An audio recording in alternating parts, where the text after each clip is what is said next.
Yeah guys, in this video I'm going to introduce how to interface rotary encoder with an Arduino.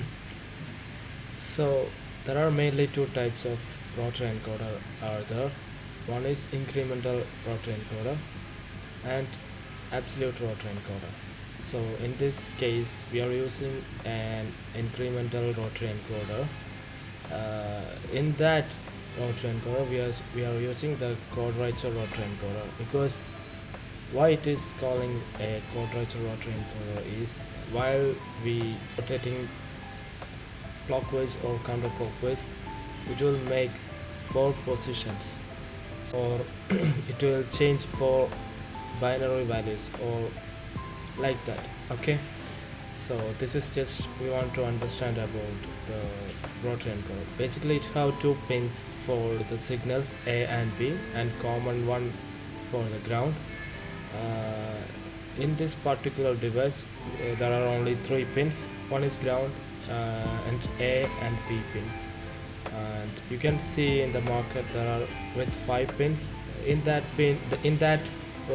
particular rotary encoder it have a additional push button also. Okay, that is all about that rotary encoder. Let's get into this program. So basically these two lines of code mean we are assigning 2 pins for the rotary encoder, which is also the interrupt pin of the Arduino Nano or Uno. Okay, and these 3 lines are the flags. We will discuss that later in this program.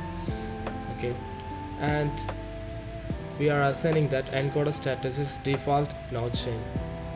Okay, then we are coming into this array. Basically this array is extracted from a truth table, which will show I will show here this side.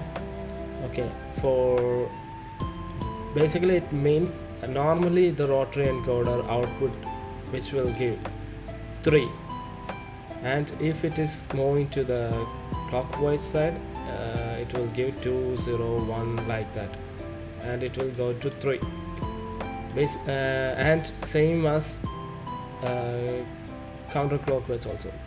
When it will move to counterclockwise which will give that this output 3 1 0 2 3. Anyway it will end with 3. Okay, that is this array's meaning. Okay, so we are also declaring few more variable for this array. Okay, one is for the index number like this, and one is for the array number which will used as our last stage. Okay, and int count, which means this is a global variable which will count as when it is rotating to clockwise and also count backwards when it is rotate to counterclockwise. For that purpose we are using this variable. Okay, so this serial begin is used to initialize the serial monitor, and so it's just represent that we are ready like that.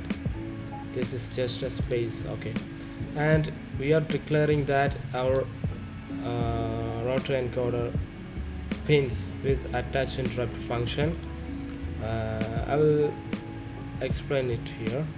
So basically it means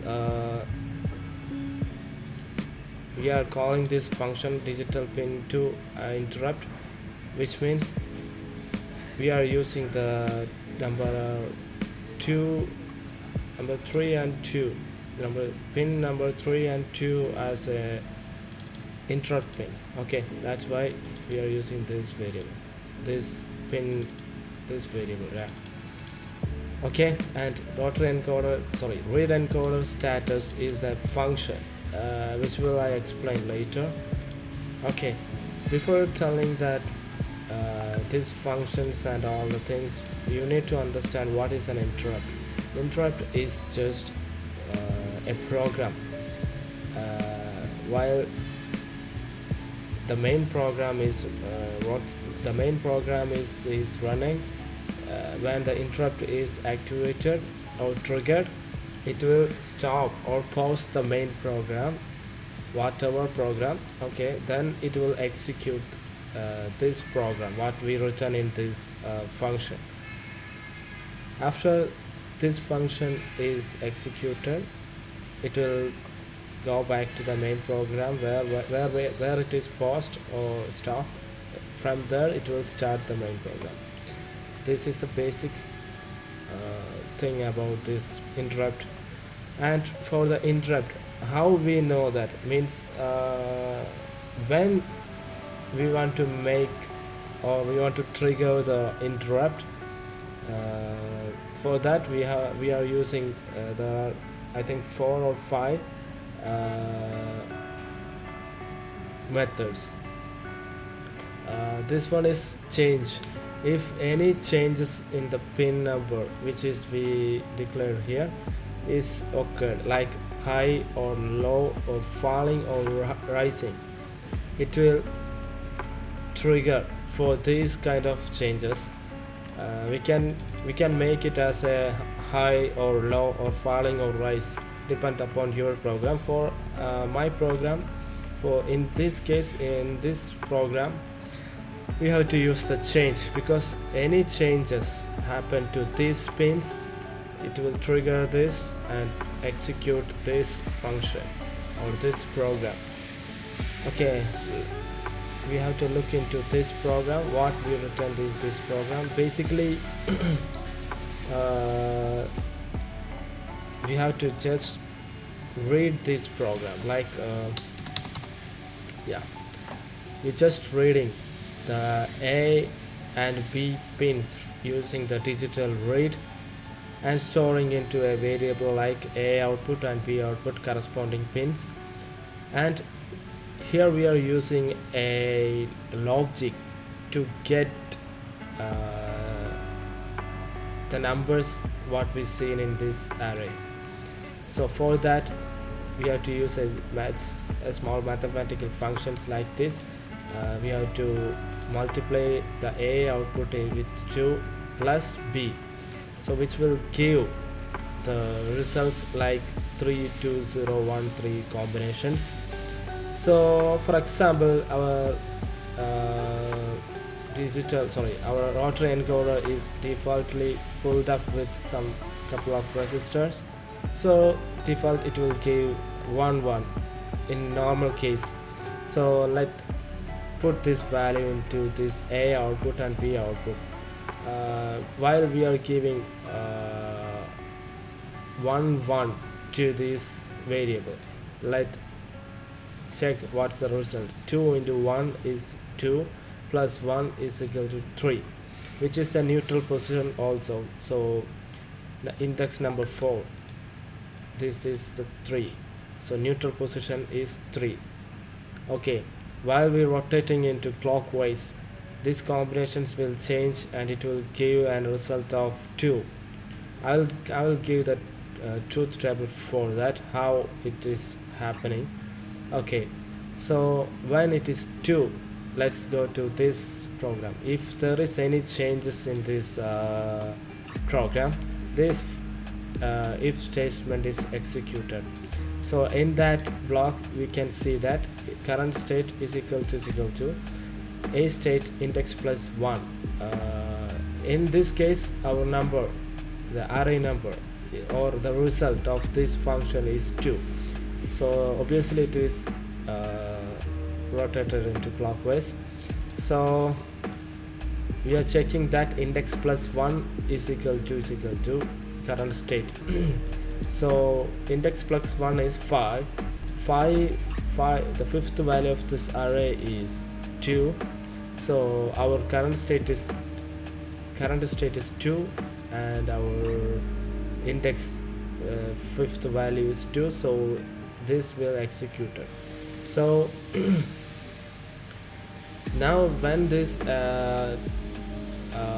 if statement is correct, the index is incremented by 1 and this program goes to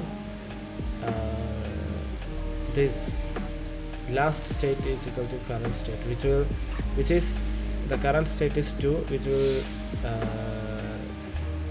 pass this current state to this last state.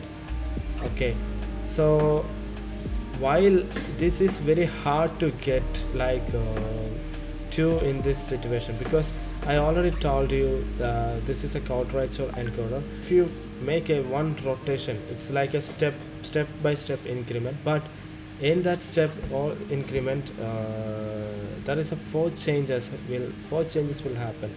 So this is very fast.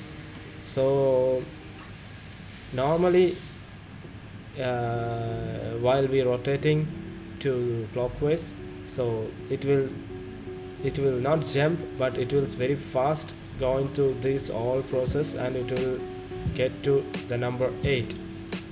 So I think you cannot understand what I'm saying, because you have to practically experience that what I'm saying, that because then only you will get an idea. Okay, so when this value become the index value become 8, so the array is over.